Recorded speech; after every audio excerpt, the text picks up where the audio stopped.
We go. So let me thank you first and foremost for coming. We just thought it is important for you to come today so that we give you an update, especially on the issues relating to the unrest in our schools. Ladies and gentlemen, as you are all aware, in recent weeks we've had a spate of incidents of unrest in our schools. These incidents have largely occurred in our boarding schools or in our senior boarding schools. These incidents have occasioned tragic loss of lives and caused injuries, while also leading to the destruction of valued school infrastructure. The unrest has disrupted teaching and learning in a number of our schools. We recall with utmost grief and pain the most unfortunate fire tragedy that led to the regrettable loss of 16 of our learners at Utumishi Girls Academy in Gilgil Sub-County, Nakuru County. Investigations to that incident are since established that the fire was an act orchestrated by some of our learners, and it has been established to be of criminal arson. 9 suspects have already been arraigned and are remanded in custody, awaiting trial. We condole with the families of those who lost their loved ones, and we continue to wish those who are injured a quick recovery. The girls who are in hospital have all since been discharged. The government is taking the matter of unrest and general indiscipline in our schools with utmost seriousness. Whatever grievances that our learners may have, there can never be justification for causing death and destroying property. Any grievances must only be addressed through appropriate channels without resorting to unlawful actions or violence.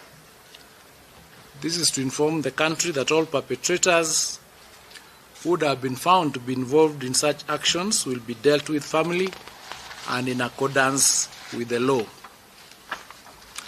As a ministry, we have undertaken preliminary reviews of most of the cases that have occurred. From our analysis and from the reports across the country, less than 2% of the country's senior schools have been affected by this unrest, meaning that most of our schools, around 98%, remain stable and continue with their normal operations.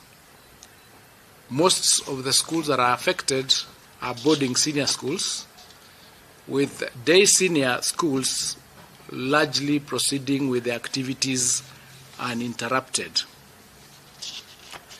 We have so far received reports of unrest affecting 204 senior schools across the country, and of those 204, 59 have since returned to schools and resumed their studies, with more continuing to return.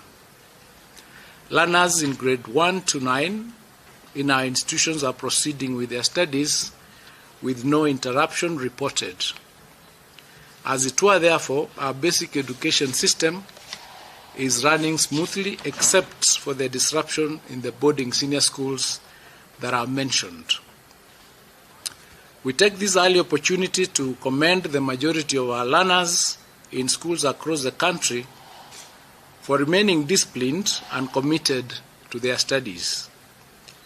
We also commend the heads of these institutions, the teachers and the parents for guiding their learners and ensuring stability and continuity in school operations. We call upon them to keep up the good work to ensure that these institutions are not affected like the others. The unrest appears to be driven by a variety of factors, including leadership challenges in institutions, learner anxiety and examination-related stress, poor school conditions, especially in boarding sections, alcohol and drug abuse, strenuous school routines, peer influence and copycat behavior, with learners demanding to be released early from school for various reasons. Heads of institutions are reminded that it is their statutory and moral responsibility and duty to ensure that any challenges in their institutions are addressed in good time and that the safety and security of our learners are guaranteed. The government is keen on addressing the matter of unrest in our schools effectively and comprehensively. This worrying pattern of unrest summons all of us to engage in collective reflection about our children and their future. It is our shared responsibility as education sector players, ranging from the government, the parents, the guardians, our leaders and community leaders, policy makers, school heads, and teachers, to ensure that our education system serves the best interests of our children. It is our duty, and I dare say a sacrosanct one, to nurture our children in the values and virtues that grow them into law-abiding and responsible citizens that will continue to contribute positively to the development of our country and not to destruction. Following due consultations within the government and other stakeholders, we wish therefore to announce the following measures going forward. To establish and address underlying causes of this perennial challenge of student unrest, we shall be forming a multi-stakeholder team to review the causes of unrest and make recommendations on strategies for stemming this challenge. The midterm break for the second term of the 2026 school year will take place as scheduled from the 24th of June 2026 to the 28th of June 2026. Parents and guardians are urged to use the break to spend time with their children and provide guidance and support for them. Any grievances or concerns should be articulated appropriately and shared with schools and other relevant authorities for action. Schools shall urgently convene consultative parents' associations meetings to review the state of affairs and learners' welfare in their respective schools.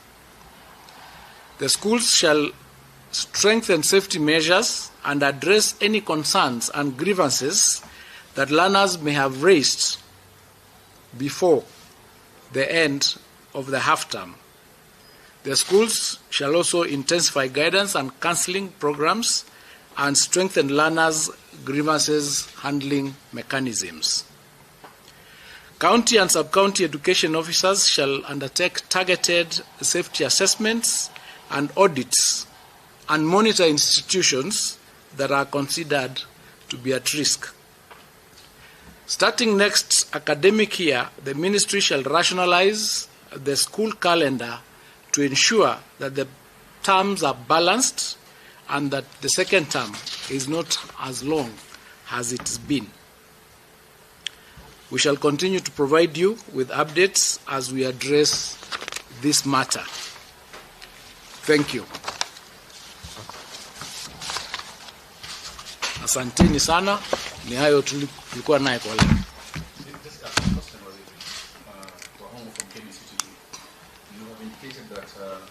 Midterm will start 24th June, but walking around town, we see very many learners. They seem to be going home, and there's a feeling out here that probably some teachers might have taken advantage of what's happening in schools to send learners away. Maybe there might not be a directive from the government to do that. Is that something that has come to your attention? No, it hasn't. We've had situations where learners have requested that they be released for one reason or another, and the heads of institutions and the BOMs have taken the decision in their own assessment to release these students so that they avoid a situation where there will be destruction of property or loss of lives. So in these particular instances where the heads of institutions assess the situation individually, may decide it is a good thing to release the students at that point. But the directive we are giving is that do not use what is happening as an opportunity to send students home where there is no situation, or there is no unrest, or there is no indication, or there is no tension. So what we are trying to do is just tell all of us that we should work together to ensure that we maintain school operations and calm in our institutions. We are calling upon the teachers, upon the parents, upon the community, the leadership, everybody in the sector, to ensure that we have a situation where we have calmness in schools and students undertaking their normal programs. But where an assessment is done individually by the individual heads of institutions, they realize that something might happen, they are using their own protocols. They are allowed to make that decision and send them home. And then they would give them an opportunity to come back. Like, there are situations where the students indicated that they feel that they are tired, they want to go home, and they were threatening, for example, to ban an institution. There are situations where the assessment is done and the teachers would say, let these guys go. But what has happened is they are now coming back, and in most of the schools, normalcy has resumed. I have two questions. Number one is that the students who are already home, will they also go for break during the 24th? Because some of them are returning this week. So are they going to go back again, or that will depend on the school? And question number two, there's a feeling that we're sometimes being reactive, because remember in Russia what happened, and then we had a multi-agency team investigation. So what did we do with that? And this time round, for example, we've seen most of these issues is because of the infrastructure in the schools, the dorms and how they are built.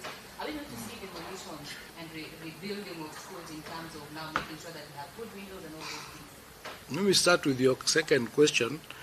As I indicated, there are a variety of reasons why this unrest has happened and has been happening.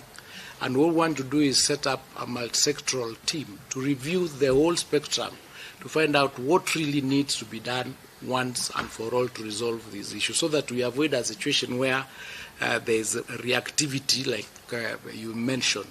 Because this is not a one solution fits all, because the reasons that lead to the students going on strike or showing unrest are various.